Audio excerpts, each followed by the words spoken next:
It's Sunday, March 3, 2024. I'm Anthony Davis. Welcome to the Weekend Show, where we make the time to consider the news of the week.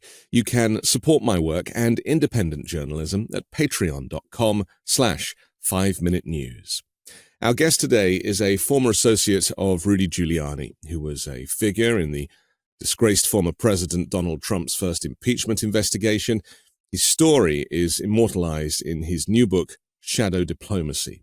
Lev Parnas, welcome back to the Weekend Show. Hi, Anthony. Thank you for having me. So, when we spoke last time, it was a while ago since we spoke, but obviously you've written this book and you've been able to talk about things in a very personal way, about your kind of personal story being. I describe you as being in the room where it happens, right? You were very much at the center of this whole story of, Russian collusion, the extorting of Vladimir Zelensky. So that was the first impeachment. But also what we're now discovering, isn't it crazy that, years later, that stuff now is only really starting to come out. And I hope that people are starting to make sense of it. This is after this former FBI informant has been charged with lying about Hunter Biden and Joe Biden's role in the Ukraine business Burisma, which completely undercuts the impeachment inquiry. And so this is, it must be for you, and certainly the timing of your book, it certainly must feel like this story has come full circle. How did you feel when he was charged? Anthony, things like that only happen. Only God's work. That's all I could say. Only God could make something like that happen, and the timing and everything. The reason why I wrote the book, the reason is because there was so much that transpired in Trump's administration and the rooms that I was in. It wasn't one room. It was like different rooms, right. Different countries, different hotels, different meetings behind the scenes. And there was so much that I had to tell. And the problem was when I came out 4 years ago and started talking about it, people thought I was crazy. The media tried to discredit me. Bill Barr and Donald Trump used the DOJ to arrest me, to shut me up, to try to make me look like I'm a liar, like I don't know what I'm talking about. If you look back at my very first interview that I did with Rachel Maddow, every single thing that I said about every single person in the interview that everybody thought that, we can't believe it. It can't be true. It can't be. Attorney General Bill Barr, really? He's going to be corrupt and the rest. And since that, the 4 years that we've been living through, everything has been coming validation. First, now the world sees who Attorney General Bill Barr really was, how corrupt he was, how he flipped both sides, how he had his hands all over my arrest, that investigation, to try to cover up for Donald Trump. By hiring Scott Brady, by making him special counsel, not to get the investigation out and get the truth out, but to bury the truth, to shut me up. And besides that, there were so many different people involved, and there were so many other things that happened besides Ukraine that you can't get it all out in one interview, one podcast. Even the story doesn't make sense. So, for people like yourself or journalists out there, or people that are on these Twitter spaces and are out there diligently watching what happened, the story is going to all come together. The majority of the world in the country have no idea what transpired. And that's why I wrote the book, to really outline, detail the characters the people that were involved, not only on the United States side, not only the congressman, Trump, Giuliani, but all the oligarchs and different corrupt politicians from the other side, and how it all came together. And now with the getting vindicated by the final, as they say, the straw that broke the camel's back type of thing, is having this FBI informant being arrested. Because at the end of the day, you have to really look. It's not about him getting arrested. It's about the FBI, the DOJ covered up and allowed Russian information to get into the halls of Congress, to get to the point of impeaching a U.S. president. Now, that's the most insane and most ludicrous thing that I think ever happened in the United States. And all they had to do, they had the proof. They had the communications between me and Zlochevsky in their possession in 2019. So they knew about the laptop. They knew about Zlochevsky, that he didn't give Biden any money. They know about Lutsenko and everybody be giving false information. They know about Viktor Shokin. But every time I would try to talk to them, they don't want to talk to me about that. We don't want to hear about Giuliani, Trump. And that's why I wrote the book, because I think the truth needs to get out, and you can't get it all out in one interview or one article. So I think the readers will really understand and get fascinated about how, and I try to hold nothing back, and I try to really get detail, not only about Ukraine, but what really happened in Venezuela, how Trump and Erdogan and Turkey got together. I mean, then not only that, but how the super PACs, how the money gets funneled to these through these super PACs, how the lobbyists, are working on all of these different countries to promote their own. I mean, there's a lot more to the story that makes this whole thing corrupt and allow Trump to do what he did. The enablers that enabled him to do it. So it's kind of a movie script that you've written. It's like a screenplay, and that's what I found most interesting about it. The way that the DOJ and the media painted you as a baddie when actually you were the goodie in this story. And that's what's so interesting, because we never really heard your voice at the beginning. We saw pictures of you, and they described you as a henchman. Yep. And so we projected the idea that you were this kind of Ukrainian henchman. I don't think anybody knew that you could even speak English. Yeah, and so this was a very interesting kind of story arc, the narrative of how actually you were collecting receipts the whole time because you thought you were doing good. You thought you were doing something for your country. You, at the time when you started all this, you respected President Trump. You thought that, you were on the right side of history. And so you saved everything because you wanted mementos for your kids. Yeah. I mean, this is the thing that I found most interesting about this, that because the DOJ under Trump was so compromised, that you were painted as a baddie, and the media didn't really know what to make of you.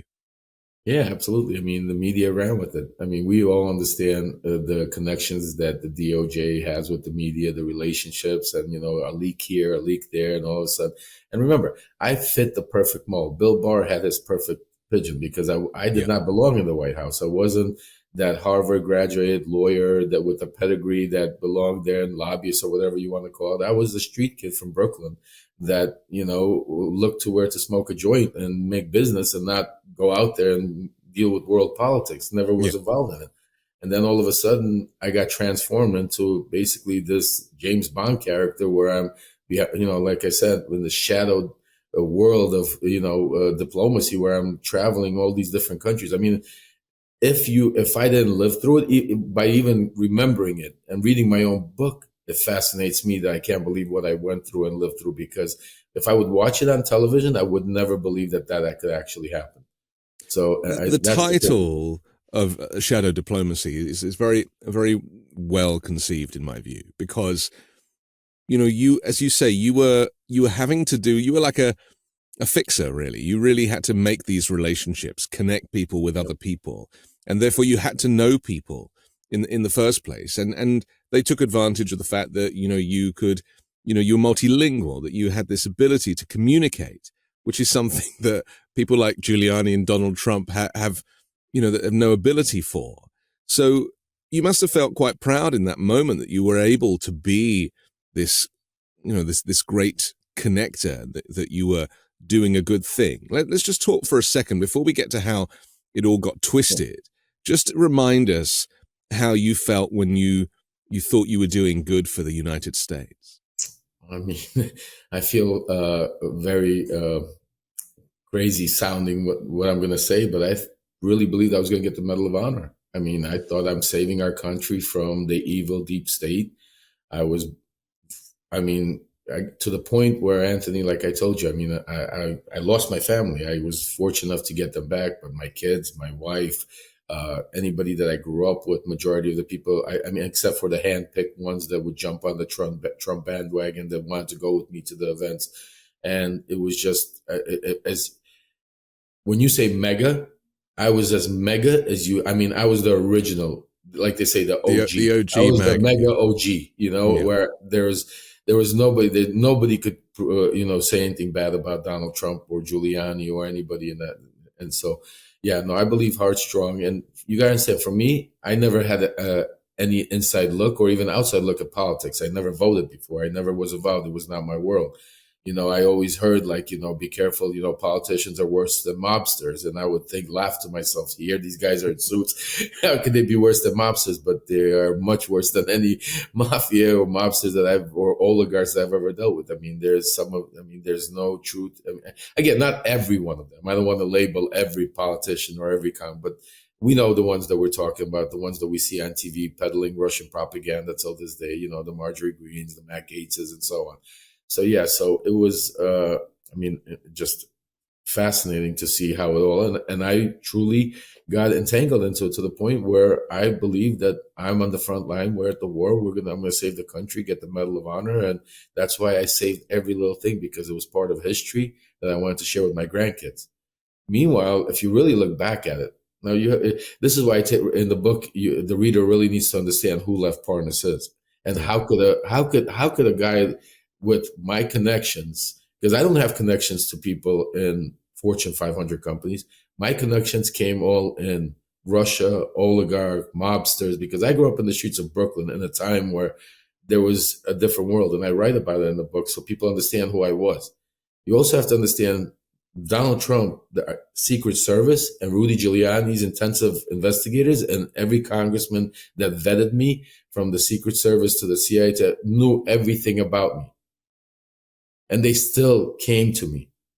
The reason they came to me is because they wanted those contacts in that world. Yeah. They didn't want legitimate people. They wanted contacts that were willing to play ball the way Donald Trump and Rudy Giuliani wanted to play ball. And then I fast forward to this kind of sham impeachment of Joe Biden and trying to, dig up dirt on Hunter Biden and trying to find connections with, Burisma, this Ukrainian energy company and payments and stuff. If we go back to it being a screenplay or a James Bond movie, it all kind of has perfect, elements to make the story, doesn't it? Oh, absolutely. And so it's almost like you couldn't make it up. It was a perfect scenario for people to buy in, for the MAGA groups, but also Republican lawmakers to kind of buy into something, to think that they've got this, this great haul. Yeah. And actually the reality was actually quite kind of boring, because, just tell us very quickly about why Burisma, as we're learning now, would put Hunter Biden on its board. This idea about, credibility and where the country was at the time. Yeah. Well, first of all, let's understand that Burisma in that part of the world is like a Fortune 500 company. Yeah. So without taking everything out, the first step is, what do Fortune 500 companies do? They usually stack their boards of people with names. Right. Not always having any profession, but because they have some connection to some world, or because they're a big name, they're a big author, they're famous, and they stack them, and they get paid lots of money to do nothing but maybe show up once in a while at some board meeting. Happens every day all over the world and in the United States. So that's first of all. So when they go out there and say Hunter Biden, his name is Biden. Let's understand. If I had a company, I would like to have a Biden on my company, and so would you, and so would majority, because that's the way the world is. It's about connections, and it's about influence and having it. So that's the first thing. Second of all, let's now go back in time a little bit where Burisma was.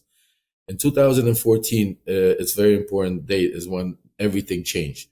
Prior to that, Mikhail Zlochevsky, who was the CEO of Burisma, was the eco minister in Ukraine. And what he did is, while he was there, he was able to basically pillage a lot of rights for oil and gas in Ukraine. When the 2014 Maidan revolution happened, he fled to Russia because he was part of the Russian Putin's influence in Ukraine, and he was part of the Yanukovych regime, and so he fled. But he kept all his, from business, because the way they set up their businesses, they do it offshore, European companies. So he retained the rights to all of these Ukrainian mineral rights. and was making billions and hundreds of millions of dollars. Well, when the United States came in and they started, we're going to root out corruption, and we're going to, put in this anti-corruption organization.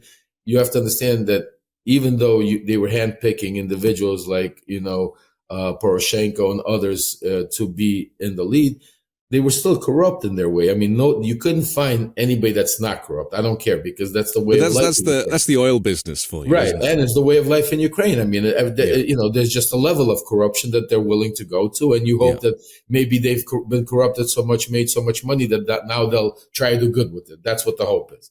So when they put these people in, these individuals understood that they wanted to take away what Zlochevsky had, and they had the opportunity to do it. So they basically started leaning on him to get bribes. That's where Viktor Shokin comes in. Viktor Shokin was the prosecuting attorney general at the time in Ukraine. So the way the system is set up in Ukraine, like you see in movies, it's Eastern Europe. Yes, there's a lot of criminals, they go away, but there's also a lot of corruption. And that's how these prosecutors, when they retire, are worth hundreds of millions of dollars and live in Europe in villas. So Burisma was just a client to Viktor Shokin. They had a falling out. And Viktor showed off over a $5 million bribe that Viktor Shokin was supposed to have. And this is what interests me, right, is the same 5 million number that comes into effect that supposedly Biden got. Yeah. So Viktor Shokin then starts using pressure, threatening Burisma that he's going to go after him. So there was an individual by the name of Vitaly Prus that happens to be, and this is why you have to read the book, because it's so it gets a little entangled, but it's so important to understand. This is a gentleman that has a company, a Russian company. He's a Russian individual that's been working with Giuliani for 15 years, setting up speaking arrangements all over Eastern Europe with different presidents of different countries, Georgia, former Soviet Union countries, that has ties to a lot of powerful Kremlin and oligarchs and so on. So he happens to be the one also that knows Mikhail Zlochevsky. And so at a meeting, he offers him to bring him Devin Archer, along with Hunter Biden and Christopher Hines. Yeah. Bring him the package. And the plan was, if you get these guys on your board, there's no way Poroshenko, Ukraine, you're getting off that list, because they're not there's no conversation even. They're not going to go after you. It's like protection, right? It's like protection. It's like just a sign, like, here, you're going to go after me, you're going after the United States, basically. That type of, because you got to understand, they all would do it from a corrupt mind. Because if it was their son that was there, they would be probably involved in it. So they're thinking that people judge people by their own actions. So if you're corrupt, you think other people have some corruption in them. So they right away assumed, if Hunter is on the board of Burisma, Joe Biden has to know. He has to be involved in it. There's a game. They're going to squeeze us now. So the crazy mind starts thinking, because you're a criminal or you're corrupt, you start thinking in that way of life, and that's why they hired Hunter Biden. And even you could see Christopher Hines was smart at the time. Hunter Biden was, unfortunately going through a lot of tough times. He was compromised. He was an addict. And he needed something to do, because I think the thing people forget about Hunter Biden is that, he struggled with his sobriety for years. Absolutely. He's always trying to better himself, to do something that will stop him from using, to stop him from being isolated, to feel part of something. And famously, when he told his father that he'd got this kind of board job at Burisma, his father said, "I hope you know what you're doing." And, but we've learned recently that, their relationship is pretty special, as a lot of father and sons are connected. But because of the grief they've both experienced in their family, it has brought them close together. And there is a level of trust that is something that the media have completely ignored. How much Joe Biden loves Hunter Biden and is therefore prepared to give him a pass on some things. I mean, listen, I'm a father. I have 4 boys. I have 6 kids, but I have 4 boys. And I can tell you some of them are now getting to an age where they become men and growing up, and assuming and thinking that relationships are, it's when you become a man and when you become or a woman, and it's your time. I mean, as parents, yes, we try to, but I mean, you can't tell them you can't do it or you're not going to do it or be involved. Some kids, it's different relationships. It's different, especially it's very easily. You know what? The very sad point, Anthony, I want to just touch on that is really kills me is we here in the United States and all over the world, especially in the United States, we have all of these passion and fight for people that have diseases, mental health problems, that have alcohol problems, have drug. We have all these organizations. We fight for them. We want to support these people until it happens to somebody that you want to destroy. Yeah. So all of a sudden now, all of this that the same people that are out there, and you can have clips talking about, listen, you need to give him a pass. It wasn't him. He was going through, drug, alcohol, this. He has mental problems. It's not him. This is not, you can't judge that person action as a normal, sane individual that was doing it until it happened to Hunter Biden. When it happened to Hunter Biden, he's the devil. Okay, that's it. He's the devil because he had a drug problem. Yeah. He's the devil because he might have had, mental health issues because of the drug problem at the time. Yeah. And nobody wants to look and back it gives credibility to other things. So when he drops his laptop off at a repair shop and forgets to pick it up, it all kind of plays into this story, doesn't it? But you know what else people don't realize, and that's why it's important to read the book, is people assume that Hunter Biden, because he's the vice president's son, he has a certain, people assume themselves. They have no idea what his lifestyle is, if he has security, how he goes, where he goes, who he hangs out with. But they assume that he has to live a certain life and that it's outrageous. But they don't realize because of the lifestyle that he was living, that he was such a big mark for everybody around him. Right. Not just Russia. It was everybody. He was a mark. That's the sad part. To be taken advantage of. He was like, it's like, a woman being taken advantage of or a young child being taken. He was the same individual. He was an easy target. He was an easy target, and he was a mark. And because of his condition, because of that, and that's what they were using him to get. And now they're trying, and the sad part is that now the Comer and the Republicans are trying to form it that he was this, mastermind, that him and Joe mastermind, that Joe wasn't worried about the country. He had running vice president. He was worried about making $5 million from Burisma, from some criminal. I mean, it's just, the story is so insane, and the crazy part about it, and which is why I look at all of this and now everything's coming to fruition, is because as hard of a patriot towards MAGA that I was, and as hard as that I went out there and tried to find this information because I wanted to get to the truth.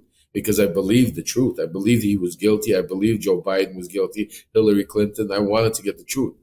Every time we would get to that right there gotcha moment, we got the truth, we would hit a dead wall.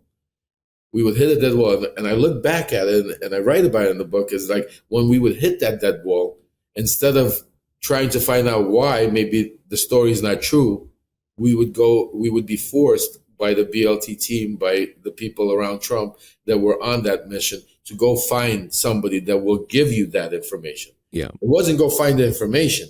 It was go find somebody that has enough credibility that we could write a story about, that we could, run. And back then I did not realize it because, again, I was dealing with these, Devin Nunes, House Judiciary Congressman, President Trump, Rudy Giuliani. I'm at the White House. I was mind blown that I could imagine that this thing is actually happening in the backseat. So I took it at face value. So when I was given a piece of paper and said, this is what it is, that was what it is. It's so interesting, isn't it? Because we've been waiting for stuff to come out in order to fill in the gaps. And I think that's what's happened now. My concern is that even with, the informant, Alexander Smirnov, and this kind of whole FBI connection, the MAGA people don't really know about it. They don't really understand it. They're not getting access to this information.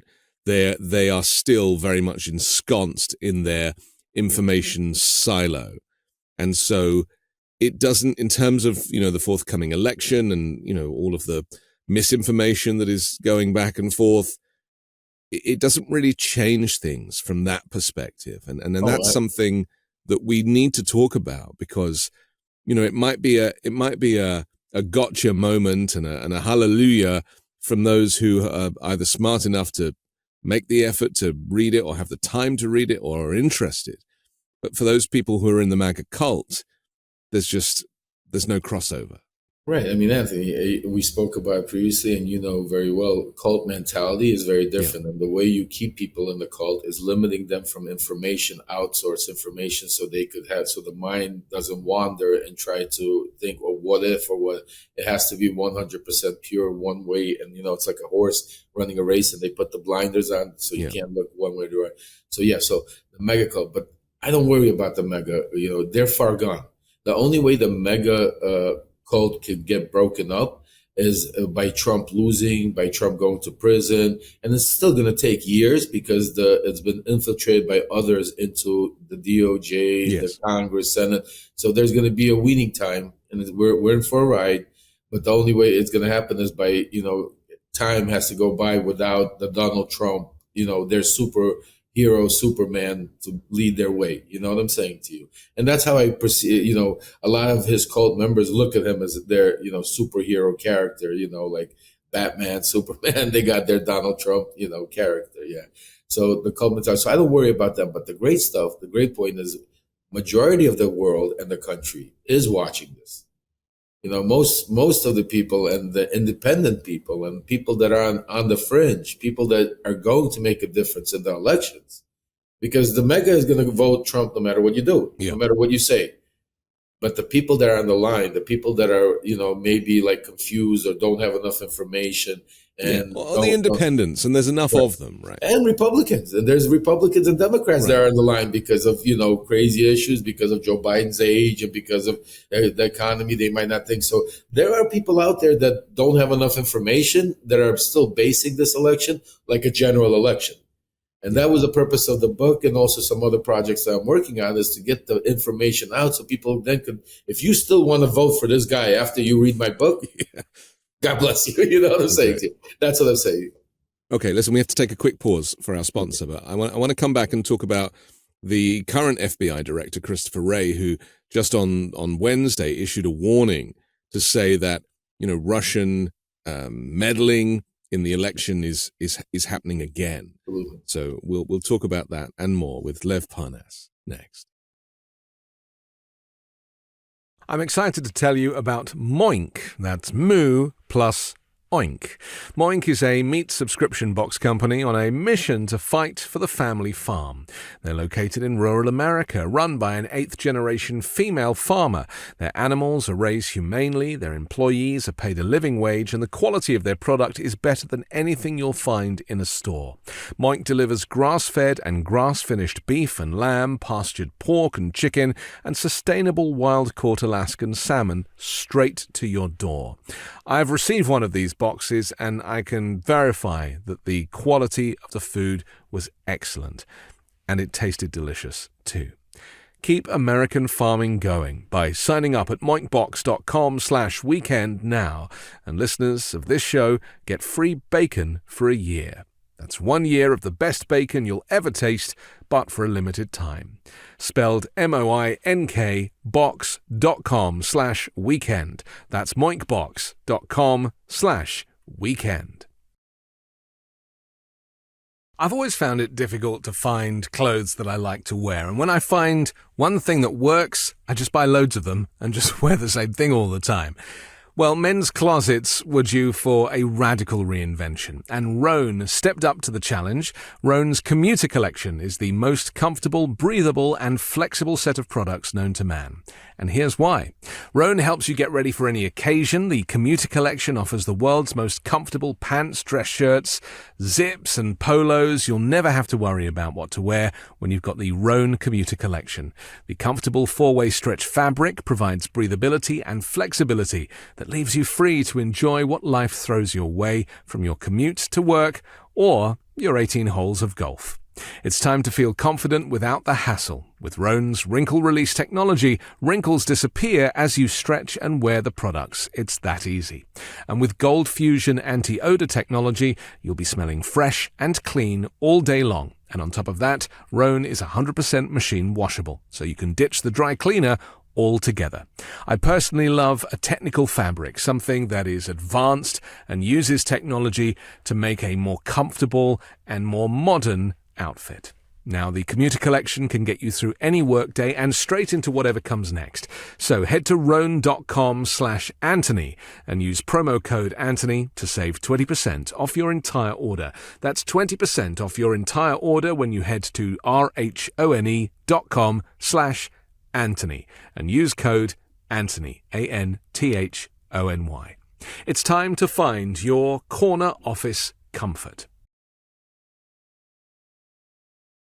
We're back on the weekend show. I'm Anthony Davis. The United States expects to face fast-moving threats to American elections this year as artificial intelligence and other technological advances have made interference and meddling easier than before, the FBI Director Christopher Wray said this week.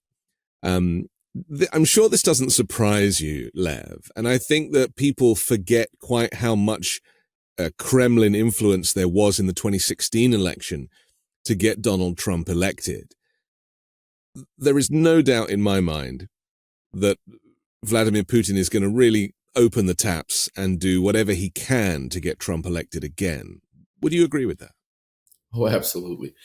Anthony, the viewers need to understand that Vladimir Putin, Russia, the former Soviet Union, China, North Korea, Iran, all of these axes of evil, and maybe even some of our friends, I'm not going to go, try to meddle in our elections all the time. The reason why now we're finding out how much it's happening is because technology happened. Yeah. Before it was more of that clock and dagger, back behind doors, spy like we used to. Now with technology, it's become a different world. So it's become a lot easier for them to come in and, and we're fighting it, learning it, and they're learning the ways. And this is what's been going on. So, what happened in 2016 is we realized the power, actually, that Russia, how deep they have been able to infiltrate our elections to their own purposes. What we're seeing now is just the tipping point. Just because we are Alexander Smirnov, he's nobody. I mean, compared to, I'm not trying to make him lower, all right, but there's probably hundreds of Alexander right now Smirnovs running around the United States. He got caught. He just got caught, right? He just got caught. But there's, the amount of money that's being poured into our elections through meddle into interference through super PACs, into a lot of these. If Congress really wanted to do something good, they should follow the money. Like any good investigator always says, follow the money. If you start following the money and really want to track down where all this money coming, you'll see how these policies are being made and why certain people are wanting certain things. So yes, this is what Christopher Wray said, 100%. And I don't agree on everything Christopher Wray says, so don't get me wrong. But at that point, absolutely 100% that they are not only meddling, but to quote Kimberly Guilfine at her account, the worst is yet to come when it comes to Russia. So we have to be, and the very sad part is if you take Donald Trump out of the equation, all these mega fools would agree that Russia is bad and they interfere in our election. But for the purpose of their own greed and their own narcissism and just for their own perfect fact, they're willing to close their eyes and lie and say that Russia's not interfering, Russia's a good guy, Putin's a good guy. That's the insane and crazy part to what degree people will go to basically selling their soul to the devil to be able to fulfill their own need of having their guy, their team. Because remember, we're passionate. We're passionate about our sport team. When the Super Bowl's out there, you think that, both sides are willing to kill each other for a football game because we're passionate. And this is a passionate, Donald Trump gives them such a passionate thing. So it's them against us. And that's the crazy part. I think I said once before that the only thing that America and the Russians should collaborate on is the International Space Station, right? That was the best thing. Listen, we had our chance and we messed up. 1991, when the wall came down, when Gorbachev gave it up, we had our chance to come in there. And the biggest mistake we did is we didn't take over the nukes. We didn't take over there. We took over there. We thought by, that deal that we cut by allowing them to keep their nukes and to limit them on their financial and watch how they make their money. It was all a matter of just giving them time to get back on their feet. Yeah. It's like a boxer getting hit and then you just walk away. You don't finish him off. And that's what we did. But Putin was there. This is what I think people forget is that when Gorbachev was negotiating with Reagan when these relationships were in the best place they'd ever been post Cold War, and then Yeltsin comes in and the relationship is still strong. Putin is there. He's on the sidelines. He was a high-ranking KGB guy, agent. KGB guy, right? So he has his own view, and Putin has always preferred the USSR as a concept, right? That's what he was always after. The idea that it got broken up and that walls came down is not something that Vladimir Putin ever advocated for. And so in the background, he's always manipulating. He has great skills in that regard. And so really Gorbachev out the way, Yeltsin out the way, Putin installs himself as a kind of lifelong leader for Russia. 23 years now. Yeah, I mean, it's not just Putin. Tell us about that period and his thinking. Absolutely. Well, you got to understand, Anthony, he was born and bred KGB agent from childhood. Yeah. He served in Germany as a translator, speaks several languages, very educated. He was brought up in the ranks. When in '91, when the wall came down and the talks between Gorbachev and Reagan, everything, the KGB basically started pushing him. At the time, they pushed him in. I think he became mayor of St. Petersburg and started working up simultaneously up the ranks until when Yeltsin took over, basically, and Yeltsin was too drunk to handle the country. He got taken in by the KGB behind the scenes, and they basically told him, you have to give the reins over to Putin and we'll let you keep, because it was a deal cut to let Yeltsin and his daughter, who was living in the United States, I think at the time, to keep the money that they pillaged from the former Soviet Union. And follow the money. Right, and retire and basically hand over the reins to Putin and back to the old regime, the KGB. And from the first day he came into office, he said that in his speech, and it was that his whole mission in life is to get the former Soviet Union back together.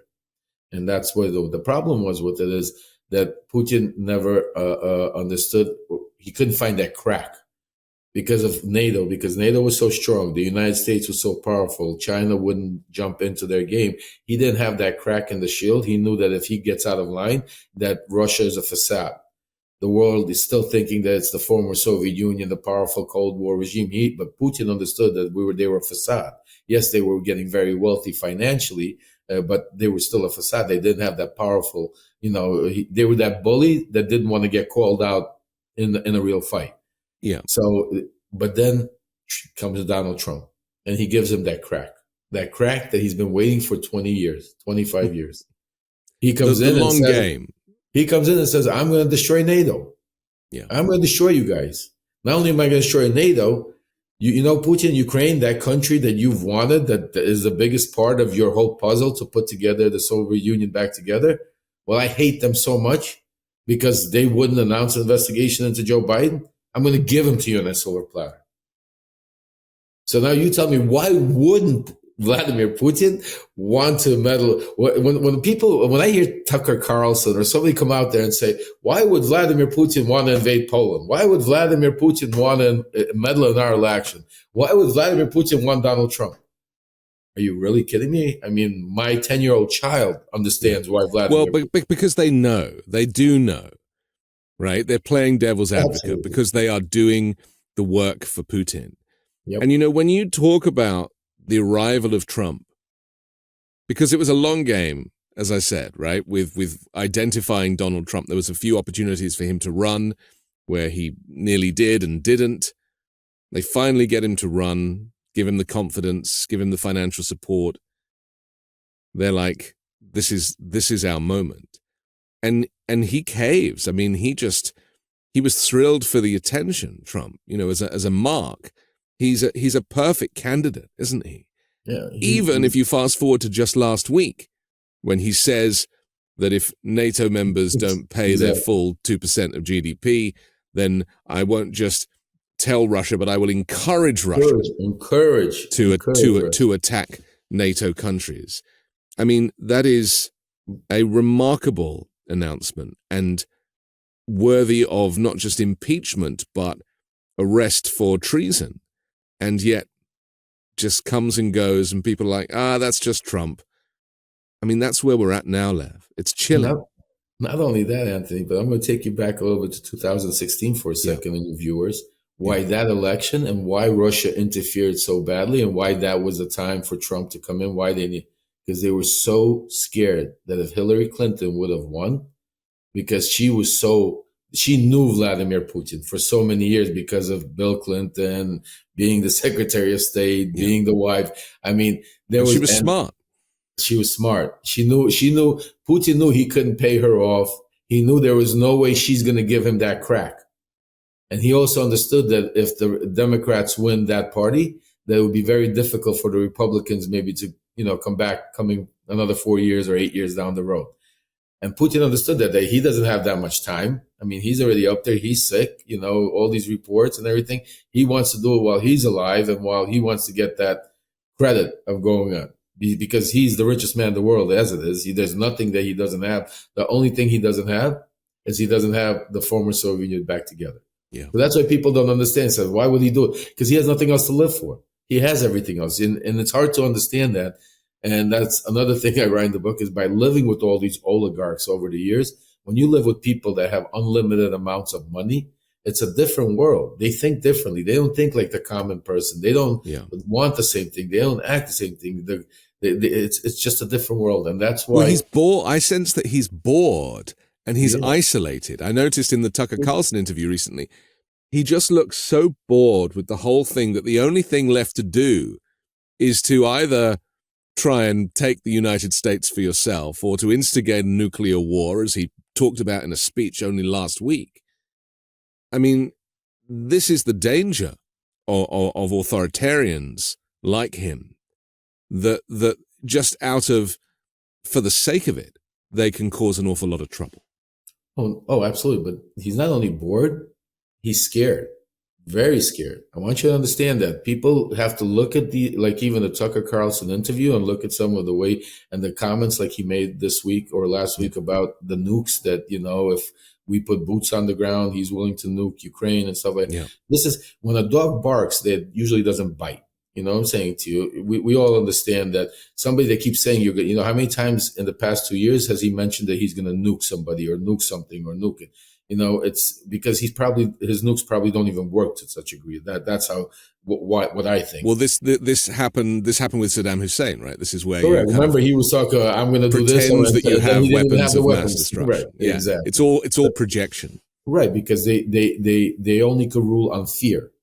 Right. Now, fear, they have to scare you. So Putin is very scared and very frustrated because you have to understand that he saw that crack.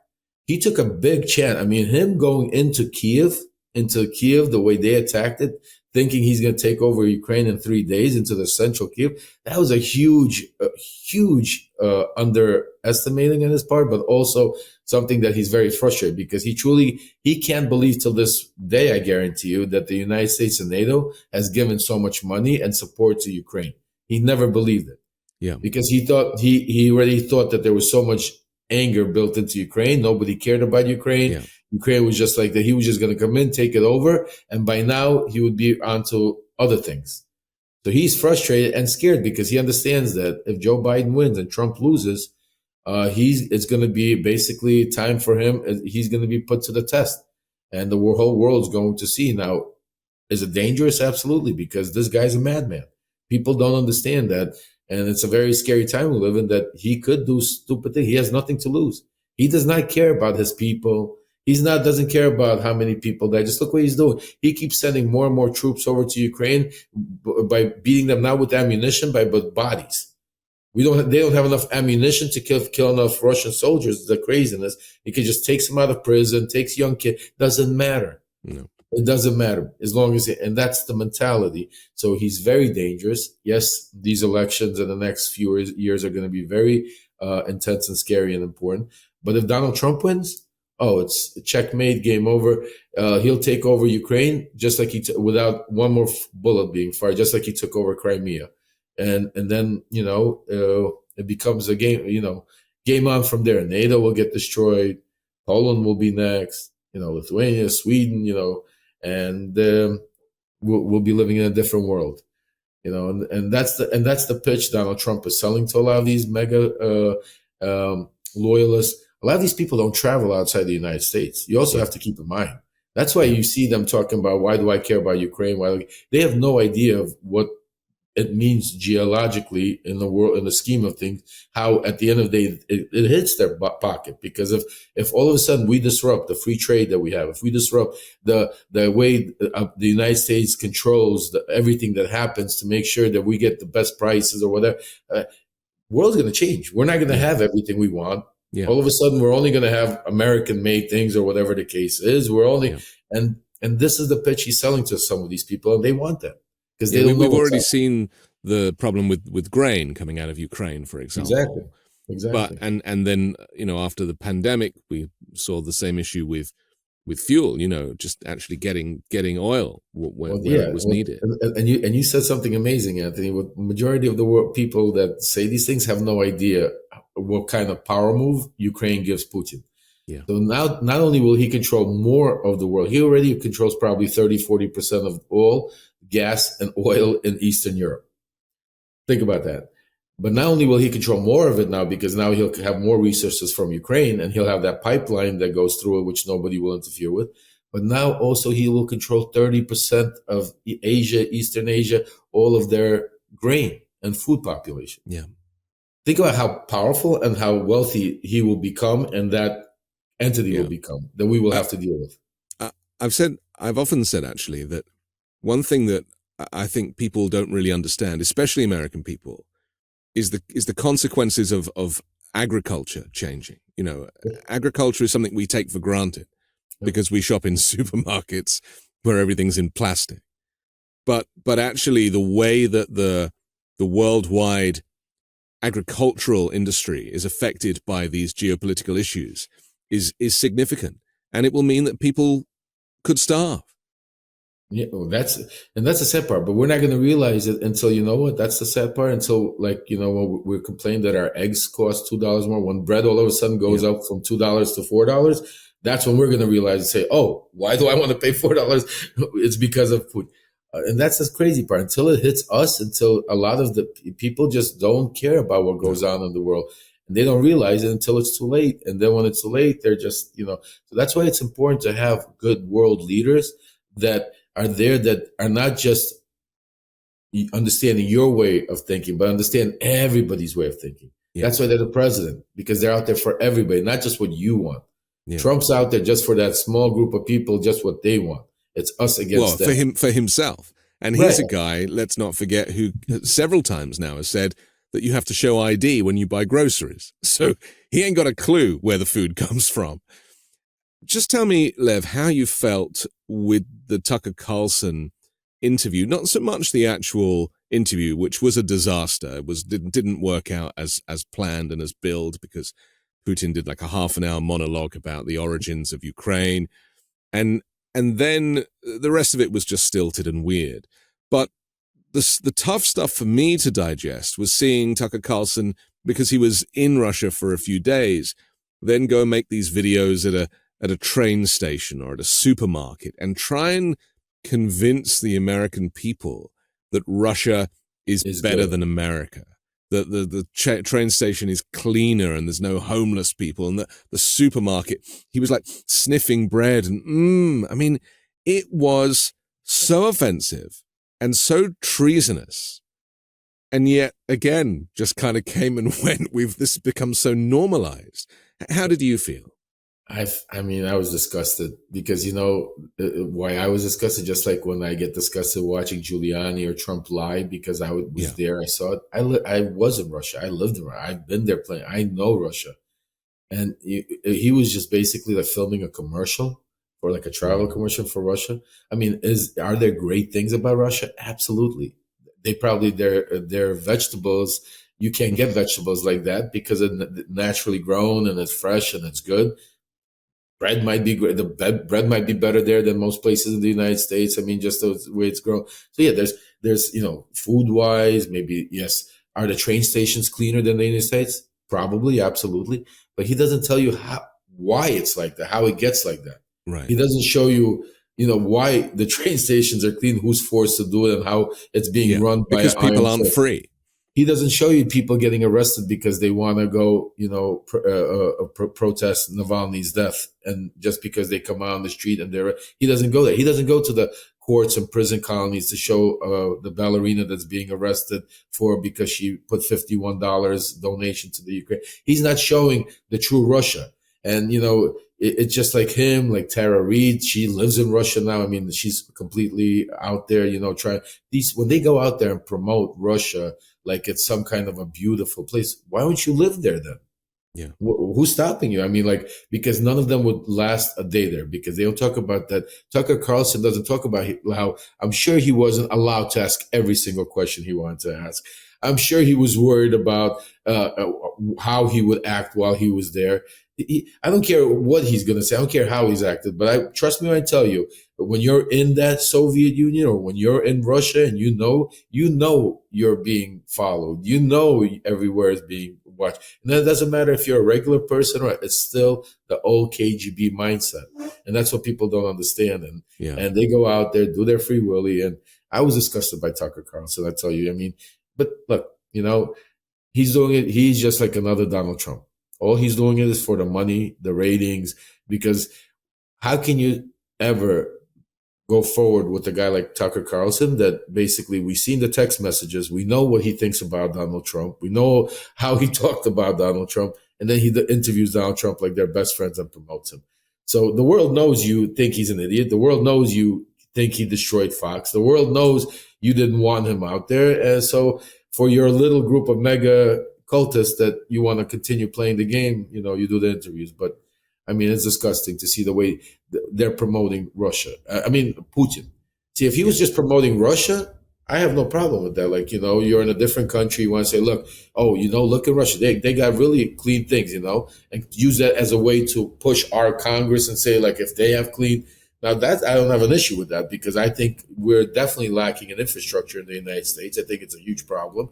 But the way he did it was to embarrass the United States. The way he did it was to not embarrass the United States, embarrass like Joe Biden. Like, It's like we don't have because of Joe. Forget about that. All the other presidents ahead of them, but it's Joe Biden because Russia. Or even Donald Trump, who only recently did 4 years, and somehow America did not get great again. We built 50 miles of wall. 50 miles of wall. Oh, yes, that's true. That's true. Which Mexicans are climbing over quite easily, it seems. I just want to, off the back of that, talk about the Russia that he didn't show. The poverty, obviously the control, but also the human rights atrocities. And this is something that frustrates me the most as someone who cares about human rights on a global level. When I saw Trump cozying up to Kim Jong and thinking, does he even know the reason why everyone behaves themselves in North Korea? It's because if you do anything that is considered illegal, even just by someone telling on you, you don't just get arrested, but your whole family goes to prison. I mean, does Donald Trump even understand how these dictators operate? And, because he's so impressed by their military and so impressed by the way that didn't he say all that time, he snaps his fingers and people that's what he wants for himself. He doesn't have the intellect to really understand it, but he thinks that people just love the leaders just because. Talk to me about these Russian human rights and what we really need to know about how Russia operates. Absolutely, Anthony. And I write a lot about it in the book in the beginning, especially. You have to understand Donald Trump. It all stems from his father. His father was a very authoritarian dictator type of an individual. So Donald Trump grew up in that world as a child. Then when Donald Trump grew up in his young age and started getting involved in business, at those years in the 70s and 80s, it was controlled by the mob. So for Donald Trump to be able to build his skyscrapers in New York City and do his projects, he had to work with guys like John Gotti and Sammy the Bull Gravano. And so it was Donald Trump's world. So these are the people he looked up to. So now when he graduated and became president, now those same people are just the Vladimir Putin, the Xi of the world. This is who Donald Trump wants to be. Donald Trump wants to be the godfather. Donald Trump wants to be the leader. What he says goes, and nobody could say anything else. That's the mentality. So that's why he looks up to Vladimir Putin. That's why he looks up to Xi. He says these people are the smartest in the world. Look how he praises them. Yeah. Look at how the way he looks up to them. And it's because he wants to be them. His problem is he lives in a country that doesn't allow you to have that. And that's why he got caught up in fighting is strong. He wants to turn our country into a Russia. He wants to be able to stay on as leader in power as long as he wants. And then pass it on to one of his kids or whoever he nominates to take on the next thing. He doesn't want there to be free elections. He wants to be able to, for the rich and the powerful, to be able, and people that he agrees with or agree with them, to have everything they want. And then for everybody else to, nobody cares about you. You guys have to do the work because, the rich need slaves. The rich need people to work and make and do everything so they can enjoy and do. And that's the mentality he lives. That's how he lives his lifestyle. Just look at what he does every day. From the moment he wakes up, he has somebody giving him his slippers, and again, and I'm not trying to say like there's rich people, but he lives a different lifestyle as an authoritarian, narcissistic boss. He wants, when he walks into the room, he wants you to know, not because you like him or you want, because of you fear him. When you work for him, it's that fear. He doesn't want you to love him. He wants you to fear him, that if you cross him, he'll destroy you. Isn't this why the Republican lawmakers have fallen into line? Absolutely. Isn't this why there isn't really, apart from Liz Cheney and Adam Kinzinger, there's nobody standing up to him? This is why he has managed to infiltrate the former Conservative Party and turn it into a MAGA Republican Party. Absolutely. Basically, just to break it down in layman's terms for the people to understand, it's like walking, when the mobster walks into the store and tries to tell you, got to pay me every month for protection. Adam Kinzinger and Liz Cheney were the two that stood up and said, I'm not going to pay you. So their stores got burnt, they got beaten up, and they got thrown out. Now they have no living. The other Republicans or the other stores that said, you know what? We're going to pay you. We're going to pay you whatever you want. Don't burn my store. I want to stay in office. And no, they sold their soul and went. So that's basically it. So, and that's why just think about, we have the Republicans have been talking about immigration and the war and the border that's the number one problem. And then when the Democrats say, okay, you know what, we'll give you what you want, Donald Trump says, not that quick. No, we're not ready yet. Yeah. We're not ready yet because I need to use that for the election. Because if I give that to you, what am I going to do in my rallies? How am I going to go out there and talk about, the wall? Because it'll be fixed. There'll be things going on. So for the next 9 months, they've admitted this, haven't they? They've admitted it. They've said on television, why would we give anything away to Joe Biden in an election year? Yeah, forget about the 350 American people that our lives are involved. Forget us. It's Joe Biden. We're not going to let Joe Biden win, so we're going to let you people. So let another, God knows how much fentanyl come in. God knows how many people are going to die because we want to use that. And this is the crazy part, Anthony. People don't you got to listen to what Donald Trump says. Listen to what they're telling you. They're doing it. They're not hiding it. That's the crazy part, is if before they hid it and behind closed, now it's in the open, in your face. This is what I'm going to do. I'm going to come in and I'm going to cause chaos. I'm going to take over, be a dictator. I'm going to go after everybody that went after me. I'm going to destroy the DOJ. I'm going to throw NATO out the window. I'm going to allow Vladimir Putin to do whatever he wants, and I'm going to encourage him. I'm going to also send a few love letters to Kim Jong-un to make sure he's all good. And, he could then one day maybe go after South Korea. And you know what? What do we need South Korea for?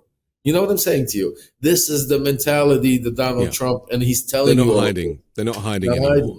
And that's why it was so frustrating for me and many others when the media was focusing on that one line, I'll be a dictator on day one.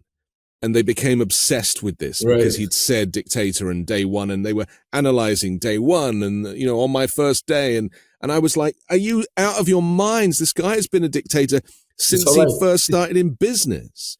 Yeah. People have such short memories, and the news media is failing to educate and inform people as to how dangerous this is. And I get criticized sometimes for when I make videos and compare him to Hitler. And say, Hitler was elected and people didn't have the kind of communication that we have now. They didn't have the news channels. They didn't have social media. If he had this type of, it would have been over with. It would have been over with. Yeah. The world Okay, listen, would have we have to take another quick break, but I want to come back and talk about the late Alexei Navalny and how his murder can also be traced back to the behavior of Donald Trump in recent weeks on The Weekend Show. 10 seconds on the clock. How many things can you name that are always growing? Your relationships, your skills, your customer base? How about businesses on Shopify? When we started podcasting, an online store was the furthest thing from our minds. Now we're selling t-shirts and Midas Touch merch, and it's so easy, all because we use Shopify. Shopify is the global commerce platform that helps you sell at every stage of your business, from the launch of your online shop stage to the first real-life store stage, all the way to the "did we just hit 1 million orders" stage. Shopify's there to help you grow. Whether you're delivering daily digests or serving sensational scoops, Shopify will help you sell everywhere. From their all-in-one e-commerce platform to their in-person point-of-sale system, wherever and whatever you're selling, Shopify's got you covered. Shopify helps you turn browsers into buyers with the internet's best converting checkout, up to 36% better compared to other leading commerce platforms. And sell more with less effort thanks to Shopify Magic, your AI-powered all-star. Shopify powers 10% of all e-commerce in the US. And Shopify is the global force behind Allbirds and Rothney's and Brooklinen and millions of other entrepreneurs of every size across 175 countries. Plus, Shopify's extensive help resources are there to support your success at every step of the way, because businesses that grow, grow with Shopify. Sign up for a $1 per month trial period at shopify.com/weekend. Go to shopify.com/weekend now to grow your business no matter what stage you're in. That's shopify.com/weekend. We're back with Lev Parnas here on The Weekend Show. Thousands of Russians chanted Alexei Navalny's name and said they would not forgive the authorities for his death, as the former opposition leader was laid to rest in Moscow on Friday. And at a cemetery not far from where Navalny once lived, his mother and father stooped over his open coffin, kissed him for the last time. A small group of musicians played, and then there was protest in the street, effectively, and at least two people were detained by authorities. One of them, an opposition politician. The timing of Alexei Navalny's death, his murder by Vladimir Putin, his execution in a Siberian prison, it did not come as a surprise to many people because of the heat that was going on surrounding Ukraine, the support for Ukraine, but also Donald Trump and what he was saying about NATO, as we mentioned earlier. It was a moment for Putin to strike. I mean, he could have killed Alexei Navalny at any time whilst he was detained. Tried to kill him on an aircraft by poisoning him, and he only survived that because they diverted quickly, and he ended up in a German hospital. But how did you feel when you heard that Alexei Navalny had been killed, and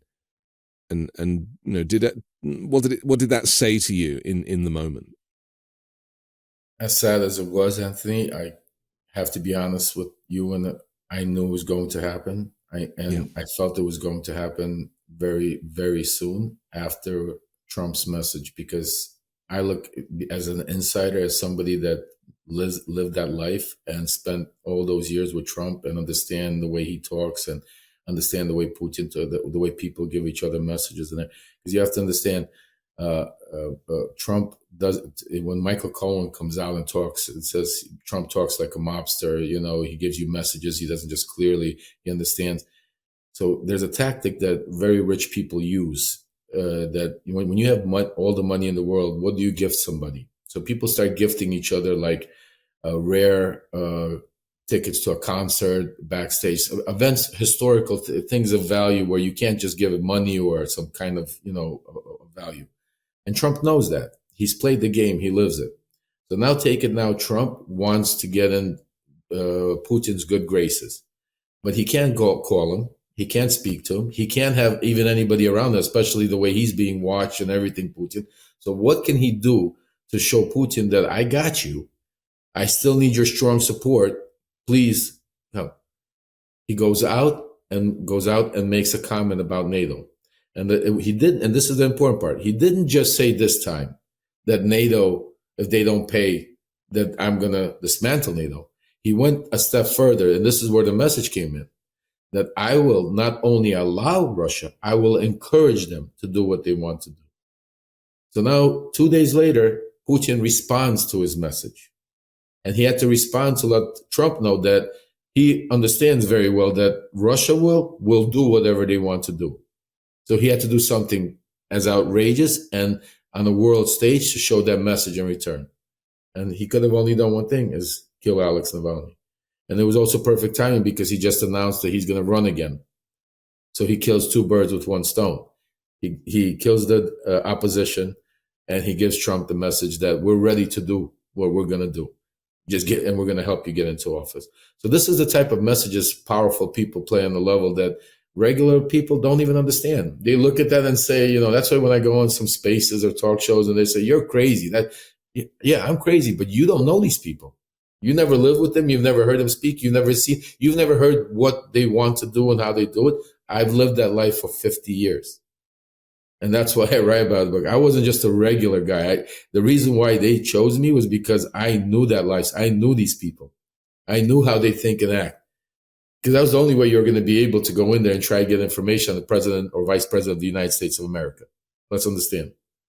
You can't just go to the corner store and say, you know what, you have some tapes, videotapes, or, you want to sell me. So, yeah,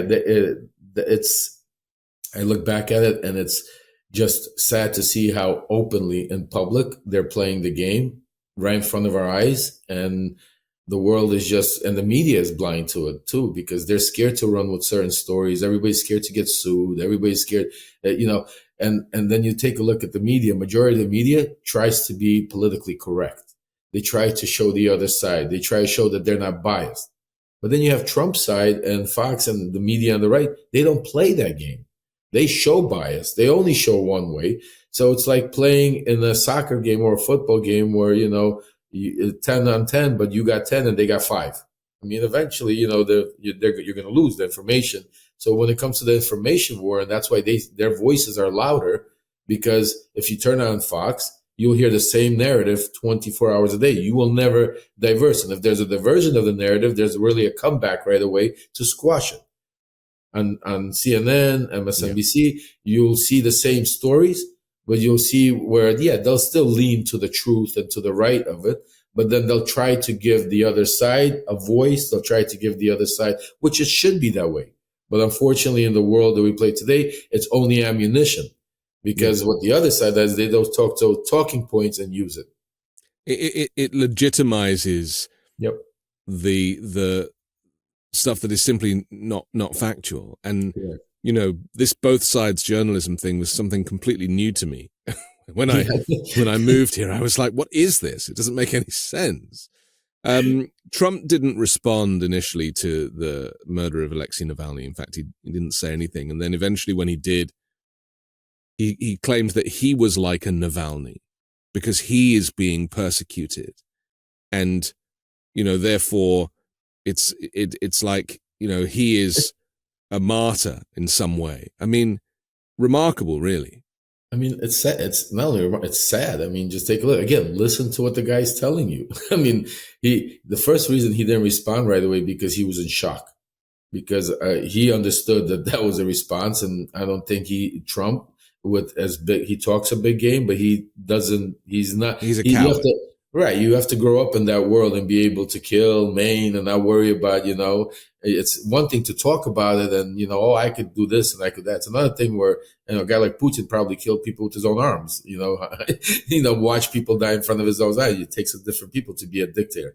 But what the real thing comes out is his narcissism, Trump's narcissism. Yes. That's the key point where you're seeing that. Forget about the guy, but the narcissism to take the death of a real martyr, a hero, because you have to understand, Navalny was saved in Germany. He was out.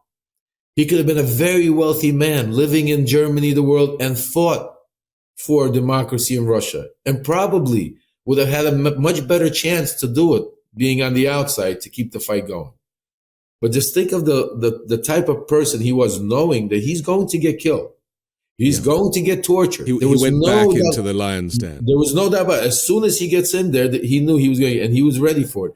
And he knew it, and he sacrificed himself. That's a real martyr. That's a real hero for the cause of the country, to make sure that people were aware what kind of dictator, what kind of monster Putin is.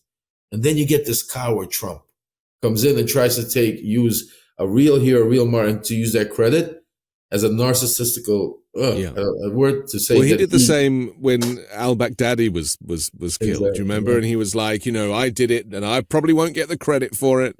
And it was like, really, this is who you are. Do you think, because there's a lot now that is stacking up in terms of, because as Trump is getting more and more desperate, we haven't even mentioned his legal cases, but they're ramping up. He now owes $500 million to the court. I mean, he can't afford that. He's not a billionaire. He doesn't have the money that he claims. And so that is obviously hurting him, that people are now starting to realize that he's not as rich as he claimed. But also the fact that he's slipping up and saying weird stuff, and he's having to keep a schedule because he's due in court, but he's also doing rallies. And so, as the next few months, go on, there are going to be more kind of weird moments where he says crazier and crazier things. Do you think that people are really going to start to realize that this guy is seriously compromised, not just mentally and emotionally, but also in terms of the compromat, the relationship with Russia, and how, a Donald Trump presidency would be extremely dangerous for everybody, not just Democrats, but for everybody? Oh, absolutely. And, Anthony, one of the things I learned by, I became an expert on politics by living that life from the inside. I learned that right now, all the media and all the news we hear is goes by the wavelength.